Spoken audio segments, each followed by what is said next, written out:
भोगावती साखर कारखान्यामार्फत आयोजित भूमाता कृषी प्रदर्शनाचं उद्घाटन जिल्हा परिषदेचे माजी अध्यक्ष राहुल पाटील यांच्या हस्ते आणि कोल्हापूर जिल्हा बँकेचे संचालक ए.वाय. पाटील यांच्या उपस्थितीमध्ये झाले। यावेळी गोकुळचे संचालक अरुणकुमार डोंगळे, बाळासाहेब खाडे, पी.डी. धुंदरे, वसंतराव पाटील कंथेवाडीकर, क्रांतिसिंह पवार पाटील हे प्रमुख उपस्थित होते। यानंतर उद्घाटन सोहळ्याच्या प्रास्ताविकात बोलताना चेअरमन प्राध्यापक शिवाजीराव पाटील यांनी या कृषी प्रदर्शनाचा हेतू स्पष्ट केला। ते म्हणाले, शेतीची उत्पादकता वाढवायची असेल तर अद्ययावत तंत्रज्ञान शेतकऱ्यांपर्यंत पोहोचावं, त्याबरोबरच विविध योजनांची माहिती मिळावी आणि भोगावती परिसरातील ऊस शेती दर्जेदार व्हावी यासाठीचा हा प्रयत्न असल्याचं त्यांनी नमूद केलं। यानंतर बोलताना क्रांतिसिंह पवार पाटील यांनी आत्ताच्या काळात अतिशय आवश्यक असणाऱ्या या कृषी प्रदर्शनाच्या आयोजनाबद्दल संचालक मंडळाचं कौतुक केलं। यानंतर राहुल पाटील यांनी बोलताना सांगितलं की स्वर्गीय आमदार पी.एन. पाटील यांच्या जयंतीनिमित्त अनेक उपक्रम राबवले जात आहेत।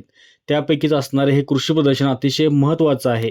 या ठिकाणी उपलब्ध असणाऱ्या विविध विभागांमधून शेतकऱ्यांसाठी गरजेची माहिती मिळेल, त्यामुळे भोगावती परिसरातील सर्वांनी या कृषी प्रदर्शनाचा लाभ घ्यावा असे आवाहनही त्यांनी केलं। शेवटी व्हाईस चेअरमन राजाराम कवडे यांनी आभार मानले। यावेळी कार्यकारी संचालक सागर पाटील, जनरल मॅनेजर संजय पाटील, सर्व संचालक मंडळ, अधिकारी आणि शेतकरी मोठ्या संख्येने उपस्थित होते। अशाच नवीन अपडेट्स आणि आपल्या भागातील बातम्यांसाठी या चॅनलला लाईक करा, शेअर करा आणि सबस्क्राइब करा।